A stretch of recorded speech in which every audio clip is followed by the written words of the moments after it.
today's episode of our podcast. Thank you for joining me. Our topic for today is something that sounds simple, pero sobrang lalim. If we think about it, to be loved is to be loved. When we talk about it, madalas naisip natin yung pakiramdam na pagiging special, being chosen or being cared for.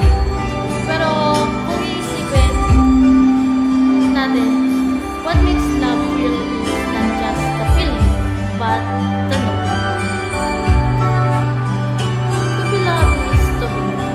Ibig sabihin, when someone truly loves you, kilala ka niya. Hindi lang yung goodbye, yung size mo, hindi lang yung achievements mo, but even the flaws and mistakes.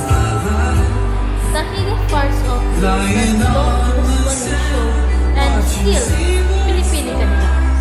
Isipin mo, ang sarap ng feeling na merong taong nakakakilala sa'yo. And yet, besides, this is the person I want to stay with, this is the person I love. Pero, minsan, natatakot tayong magpakilala na totoo. We hide parts of ourselves kasi baka hindi nila tayo magmahal or baka judge tayo. And that's where love becomes super powerful. Because real love doesn't stop at the surface. Real love goes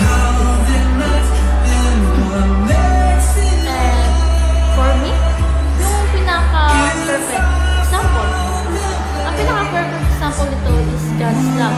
He knows us fully,